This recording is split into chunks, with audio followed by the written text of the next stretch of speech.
All right, hello and welcome to another episode of the Long Ball Football Podcast, a weekly podcast by two brothers about all things football in Portugal. You listen to myself, Albert, and as always, I am joined by my brother Barney. How you doing, Barney? How's things? Yeah, good. Um, I'm looking forward to this relaxed show Mm. that we're doing this week. A little bit different. Yeah, Um, do you want to explain today's show to all the listeners? yeah, well, we're as listeners may know, we do have a Patreon. Do you describe it as the most? What's the phrase? The Best ch- value for money in the game, yeah, I it's would not say. the cheapest, the best value. Yeah, the best value. Because it is just at £1 a month. But we try to put out a show once a week. Usually we were doing it as a sort of preview show, previewing all the games for the upcoming weekend's action. But we're taking a different route now, which I think is going to be more fun and more enjoyable. Mm. Where we're sort of like it's just a bit more relaxed. We look at news stories. We probably spend a bit more time on like individuals or little bits of news that's popped up than we would do on the main show, where we sort of focus on the game. So yeah, it's nice to have that bit more time to talk about things. Yeah, I think that's the general idea, isn't it? It will be all the stuff we don't have time to discuss on the main podcast whenever we're going through all the games of the week. That said, the reason we're putting this out on the main feed this week is because me and Barney haven't quite had time to prepare in the normal way for our main podcast. So we'll be giving you this instead, and we'll try and tie in some relevant discussion to this week's results. But yeah, it will be mainly discussing news stories, a lot of managerial changes, I guess, any transfers. Obviously, with it being the transfer window, it's a good time to discuss that kind of stuff and any other weird and wonderful stories from the world of Portuguese football, which as there are many of, as we all know. I think we'll come to those later. But I was thinking of the best place to start because obviously, I think the biggest news this weekend is the news that Porto have sacked their manager Vítor Bruno. Um, Barney, I want to bring something to the table here. We do the listeners will know that I'm not ashamed to sort of pat my own back when I get something right. You know, I don't mind saying when I've made a good prediction. I think I've made two of the worst calls ever made on this podcast in the last few weeks. Do you know what they both are? Was it that Porto looked better to finish That's what. strongly? And what's the other one? What was the other one I was really excited about recently? Oh, Daniel Sousa. Oh my God, honestly, I don't know why I do this sometimes. So yeah, in the space of the last two podcasts, I've said one that Daniel Sousa will take over Vitoria and Finish they him. will finish higher than Braga. Yeah. Obviously, he got sacked right after three games. But we'll come on to that. Don't worry about that. And the second thing I ended up saying was at the halfway point in the season, I reckoned Porto were the best placed team to win the league. Anyway, what did they do? They Hey, now you follow can that up. now you can double down when Daniel Sousa becomes new Porto manager.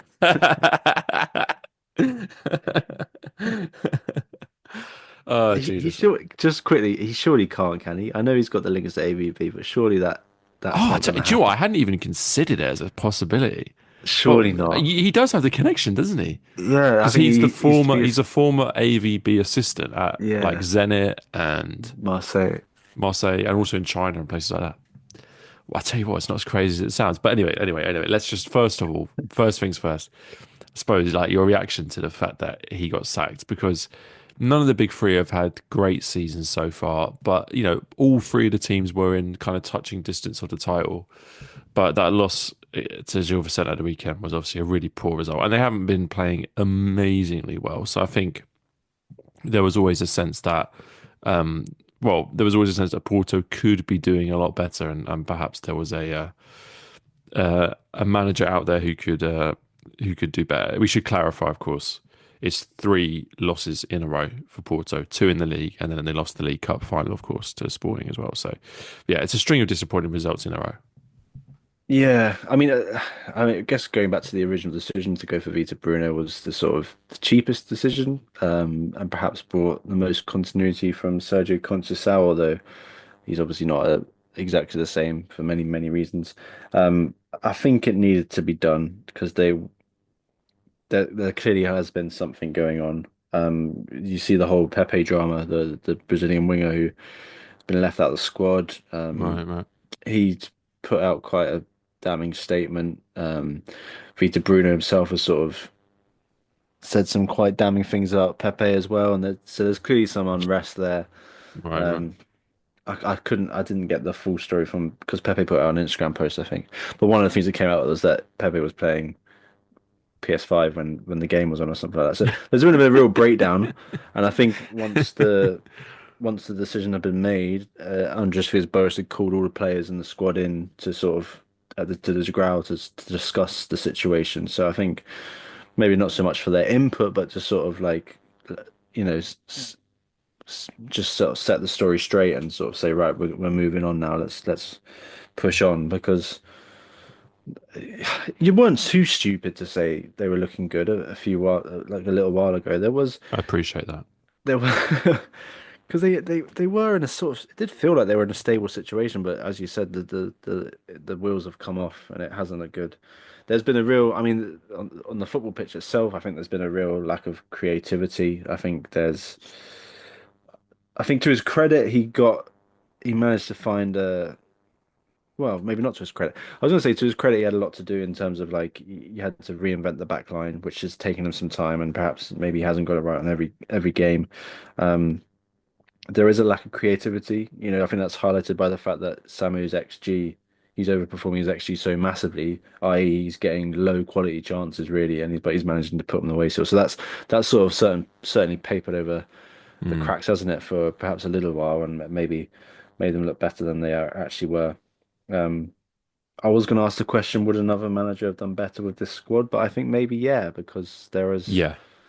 there are there's sort of obvious improvements really. So no, it didn't surprise me. I think I'm very interested in where they go next and who they look to bring in. But yeah, it doesn't surprise me. He didn't show enough. He had was it the first game of the season in the Super Cup that win sort of raised a few eyebrows like, oh hello, but there's Mm. been nothing since then. Well, just very quickly before I come back on that, I was just looking at their results. They lost four times in the league so far. Two of those were their last two games, which was Gil Vicente and Nacional. And the other two losses were against Benfica and Sporting.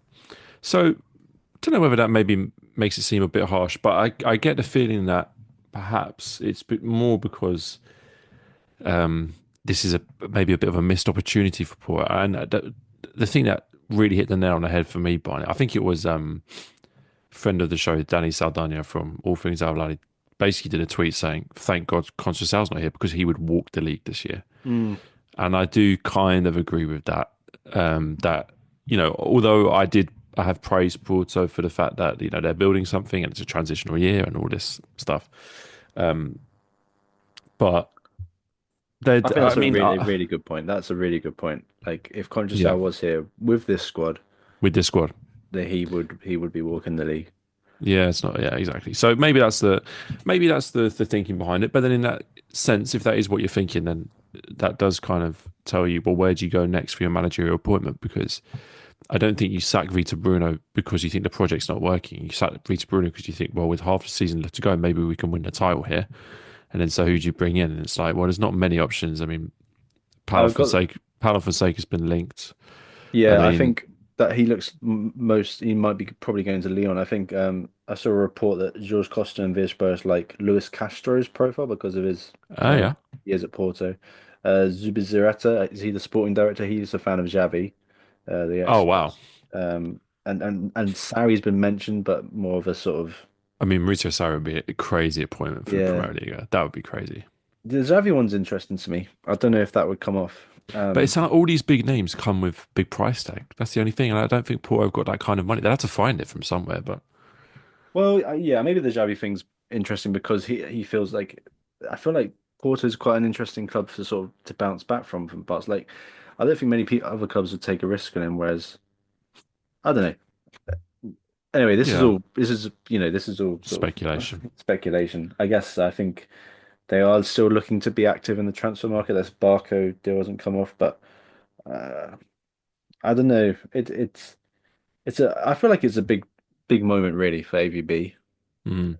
because it feels like.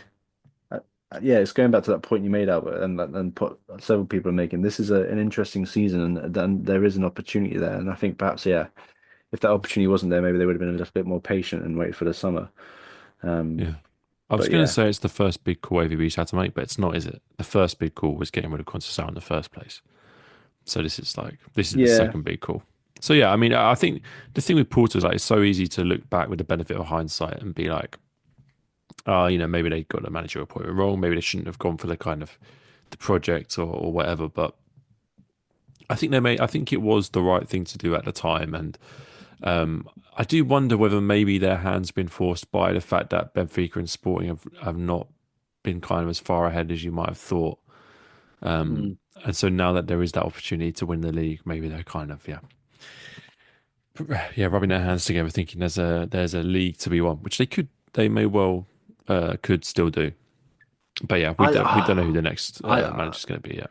sorry, I don't know if I'm as confident now after those two results. And then they've looked Samu got sent off in this game. Nico Gonzalez After got the sent. game, yeah, Yeah, Nico Gonzalez got sent off in the game, so they're missing the next. That maybe they'll bounce back. Maybe there will be like the because it's the caretaker managers from the B team. Is it from the B team? Is he or the yeah, assistant? yeah, Um, Maybe there will be a little bounce, but I don't know. It does it does strike me the squad do seem a little bit lost. I mean, Fabio Vieira hasn't been done well at all, and that felt like a really emblematic signing in the summer like that. And then the best hasn't been brought out of him.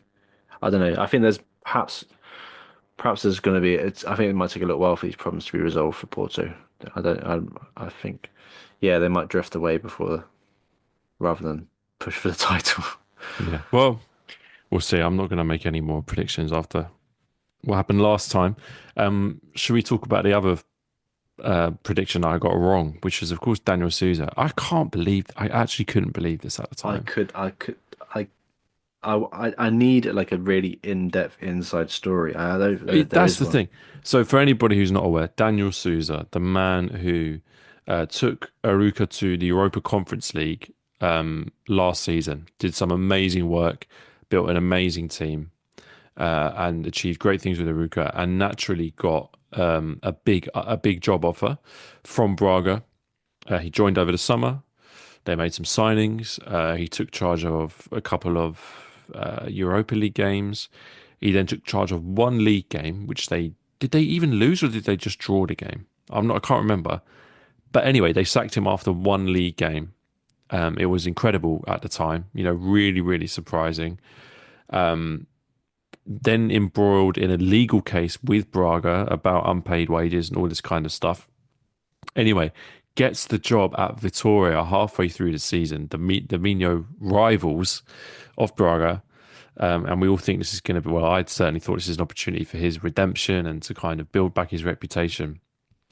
Anyway, I think he lasted 4 games at Vitoria and was then sacked, which was just absolutely astounding. 7 games in charge of Vitoria, 2 wins, 4 draws, and a defeat. He was then sacked after a matter of weeks. I found it incredible. I mean, the thing I keep thinking now, Barney, is that there must be something going on behind the scenes. This guy must be rubbing people up the wrong way in some manner for this to be happening, not once, but twice. It's just absolutely incredible. I it, it does not. It's not a good look for him. I don't understand because yeah, the results were. Sorry if you just said that. I just got myself, but it was the 2-2 draw for Ends, 4-4 Mm. draw of Sporting, and then the cup game against was it fourth tier El Vash? They was lost Mm. 2-1, which maybe was Disappointing, yeah, it's a bad result. Very bad result. yeah. But there must be something going on. And is he just really rude? Like what? Like I don't know because there I was think it nothing. must be. I think it must be a case of perhaps not being good at working with his like his superiors, basically. Whether that's the president, he must not work well in an environment where he feels perhaps that he has people telling him what to do. Because, I mean, again, this is pure speculation, but Aruka's a small club. He probably was one of the main figure at that club, Yeah.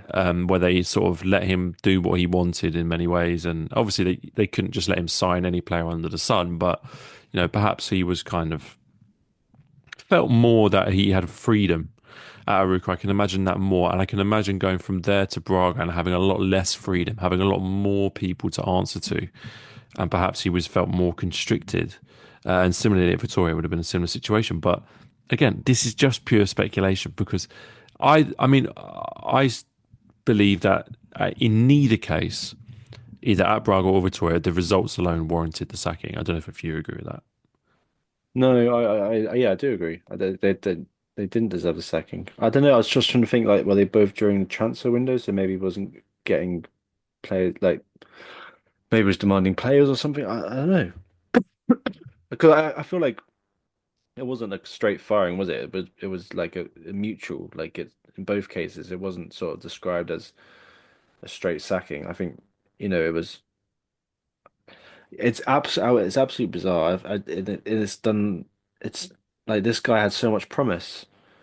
He was so highly thought of, and then he seems to he's almost ruined his career Mm. in two jobs. Um, yeah, and then Vittoria going for Lewis Freer that's a good replacement. I think that's I'm glad to see him get the opportunity.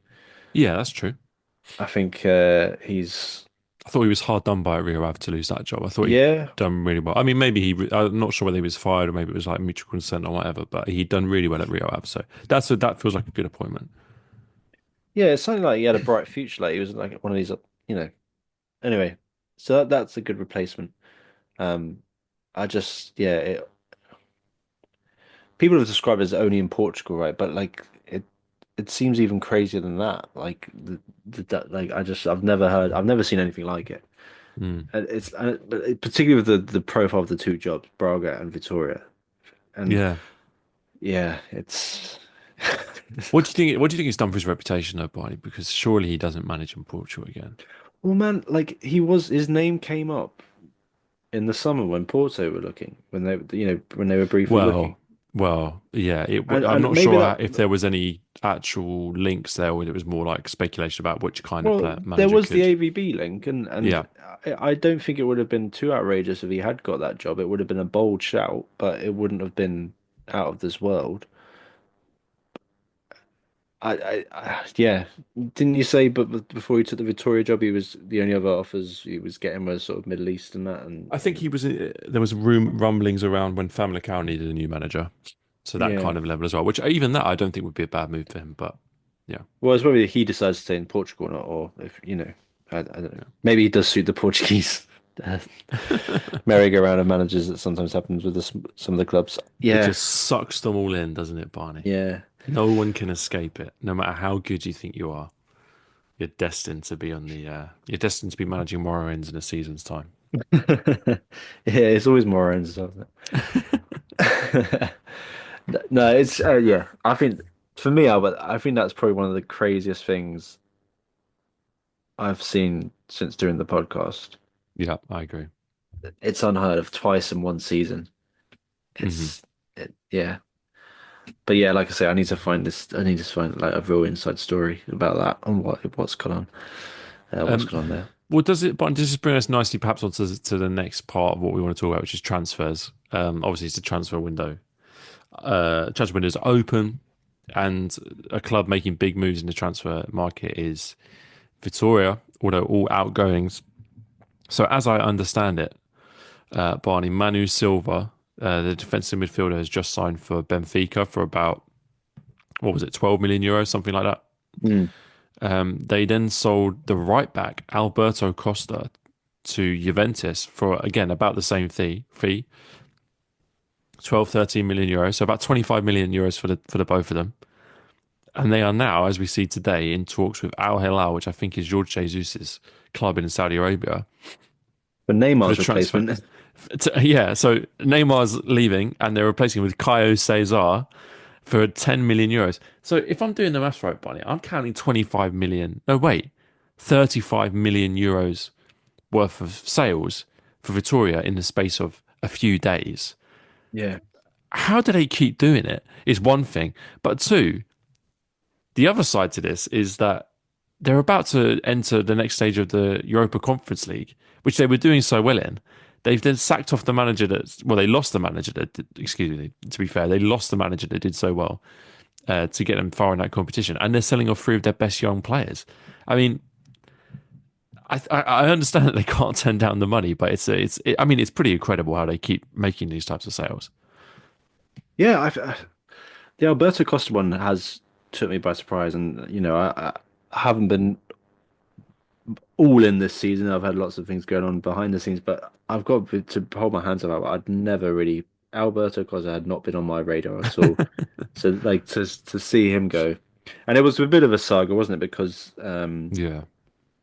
Sporting were wanted to get the deal done. I Hmm. think that meant that Ivan Fresneda was almost signed at Como, Hmm. and then when that fell through, he stayed. Um, and by the way, did you see Ruben just started him the next game, which I think is a really good move. Like it just sort of says to him, "Look, I Mm. know you were gone, but go on, show me what you can do. Let's turn things around." Anyway, I mean, that was a good man manager. But yeah, Alberto Costa. Um, I'm not sure if it was the sort of the price got inflated because of all these goings on. Like, was there a Premier League club in for him as well? Um, anyway, that's good business and a youth player, so that's huge money. Hmm. Um, Kelsey's I don't think I've ever seen anything to think he's ready for that next step up, but that once again that's great money if I want to take a punt on him. And then Manu is still on. Manu Silva is a player that has come on leaps and bounds this season, and I Mm. think his versatility is quite good because he was played at centre back a lot last season, playing defensive midfield a bit more this year. Um, I mean, an interesting sign from Benfica's point of view because it's sort of yeah, perhaps it's a Was smart it sign. was it the type of position that you thought they would need to reinforce? Because they've got players like Florentino in there, they've got players like Barreiro in there, even Alvarez can play there. I mean, I wasn't sure personally that that was like the first position that they needed to sign someone in. Not necessarily, and perhaps it was a bit opportunistic because once again, this Wolves are in for him as weren't they? So they had the exact same deal, I think, Mm. lined up. But he's been drawn to Benfica for the European football. Um, yeah, I don't know. I think he's got some interesting qualities. I think I sort of like the idea of him and Florentino there. I think he's got the potential to perhaps play slightly further. I don't know. I think he's a really good player. Mm. Um, but yeah, I guess it's like I think we've seen the big three clubs do this occasionally, where like it almost feels like they're scared that they're gonna they'll pick up a player from one of the smaller teams, but like almost opportunistically because they're scared. I get it's almost as they're scared that they're missing out on something. Like Manu Silva could go to Wolves, and maybe they're thinking like, oh, maybe he's gonna be the next big thing, and then someone else is gonna get the next big fee for him afterwards, if you see what I mean.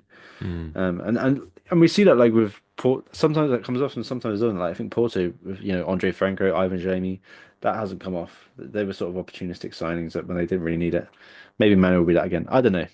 Um, but for Victoria, we know they've got money issues. They've always had money issues. This is going to really help that incredibly so, actually. I don't think they'll be splashing the cash. I think I've already seen rumors of them looking down to the second division to sign a couple of players, which Hmm. has served them fairly well in the past. So yeah, but it's quite a turbulent time, isn't it? There could be, it could be.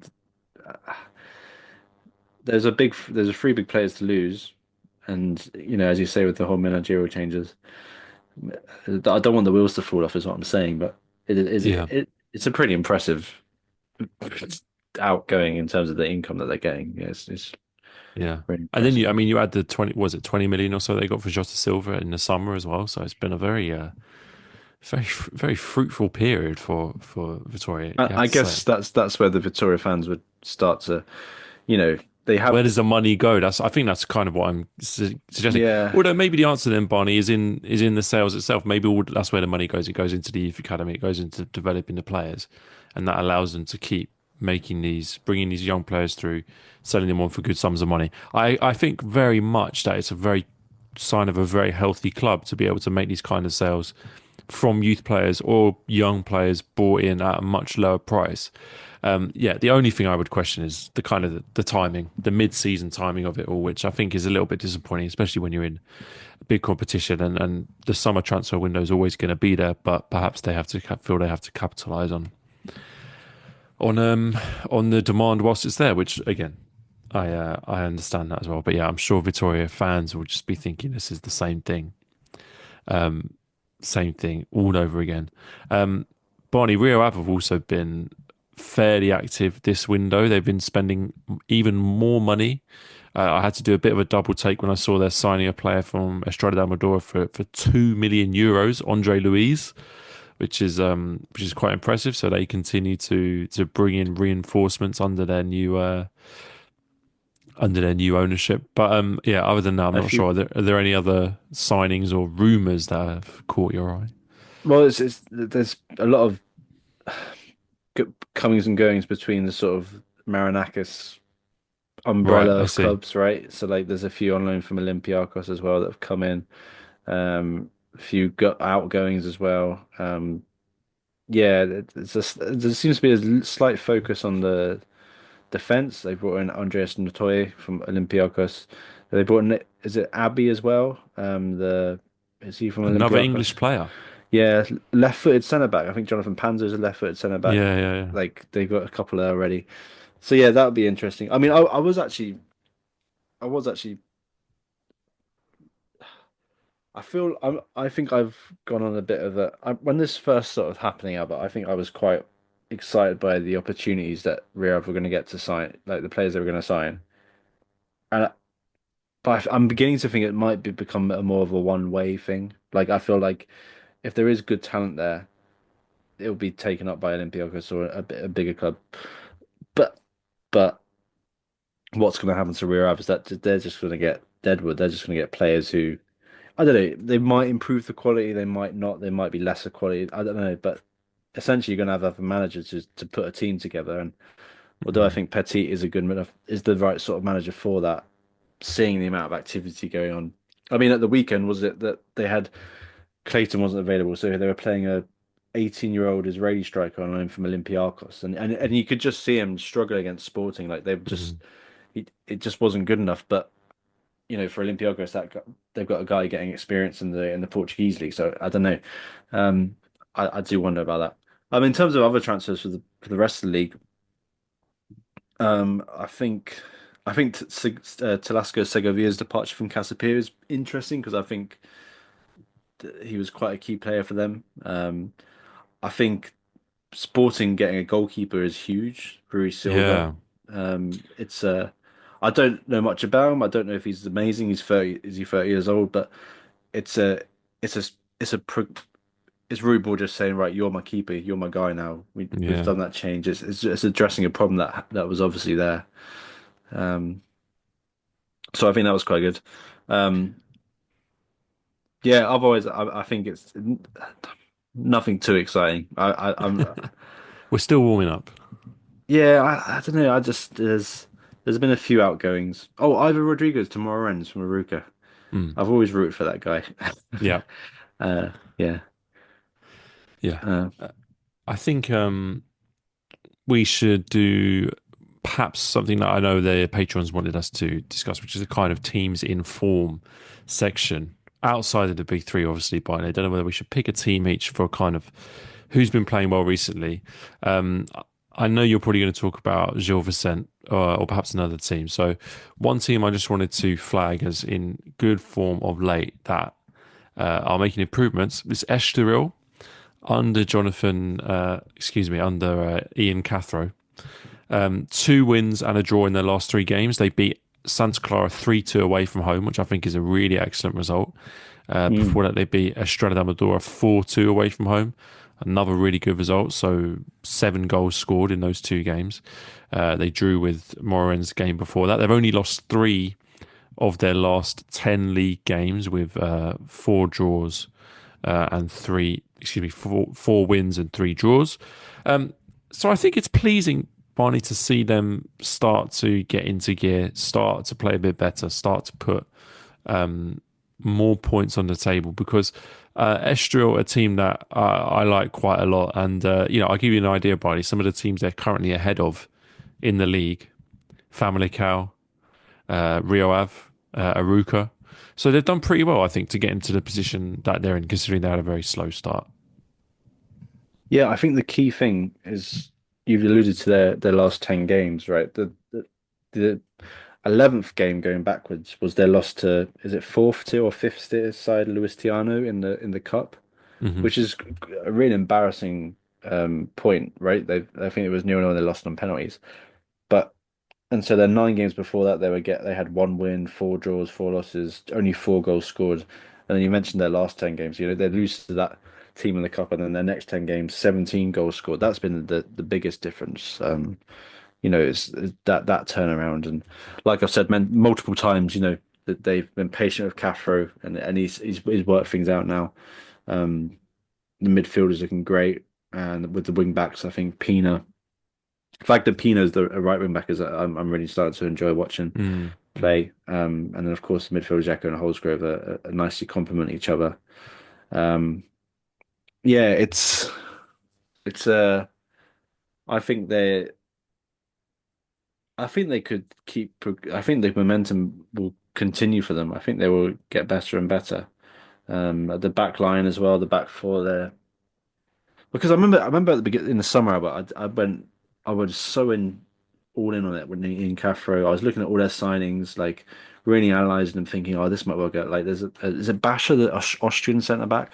I remember Hmm. just reading about him, like, and how like he he had real promise in like the second division of or the second or third tier of Germany, and then something went wrong. He got to move. So like it's always like an opportunistic signing, right? Similar to like Holsgrove is a massively opportunistic signing. Like a young Scotsman are like destined for the top. So he had a bad move with Turkey, and then they brought him in all over the pitch. There's I don't know, and even Cathro's that similar sort of story. He's I don't know. It just everything seems like it could come off, and if it does, I think they've got real potential to push higher this season. I think they're a great pick for a team in form, and they might give. I, I'm excited to see them against some of the big teams soon, actually, to see how they fare against them. Because to be fair, when they have played Porto and Sporting, I think they've conceded 7 goals in those 2 games. But that Ian Cathro, like I say, he's finding his feet there. Um, Yeah, and it's been a bit messy at that club for a little while, I think, hasn't it? So yeah, it's kind of nice that they might be turning the corner a little bit. I mean, nobody expects Estoril to be right at the top of the table, but yeah, they perhaps have underperformed recently and haven't had it as an easy time of it off the field. So yeah, a bit of stability and a bit of progression is good to see.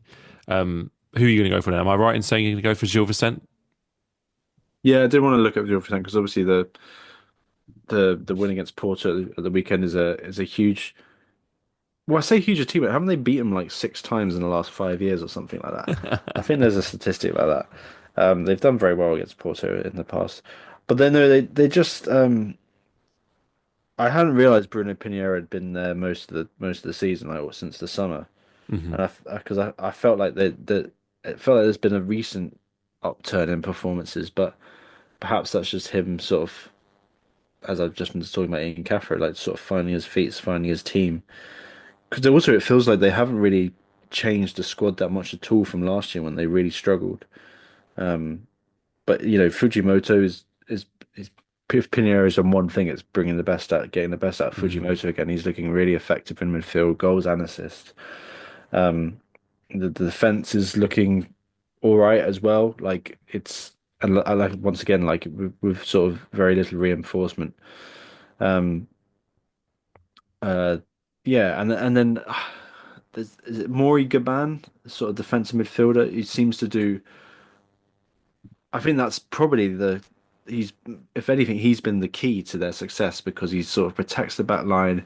He has stability in midfield, allows Fujimoto to play, allows Felix Correa, um, is it Tinjani Toure as well? They've Mm. got Mbula on the bench. They're attacking players, fast players, and if they've got him covering behind, it works well. And of course, they've kept Andrew as well, who a really good goalkeeper.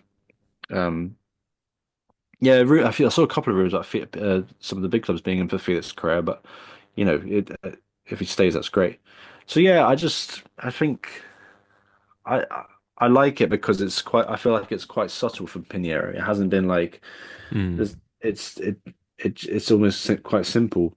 I saw out that they had I think they're 6 games now unbeaten in the league. It's 6 game streak, which is the longest since the 21-22 season when they got into Europe and they had Samuelino, Fran Navarro, Mm. Pedrino, that team that I sort of fell in love with for Gil Vicente. So, they're back to that sort of those sort of levels really with a team with players that I wouldn't say are as good Mm. as those players back then. So I think yeah, I think they like Estoril, I quite like them for the running. I think they could because Pablo got the goal at the weekend. He hasn't played a lot for them. The young Brazilian striker, I think he's on loan from Famalicão.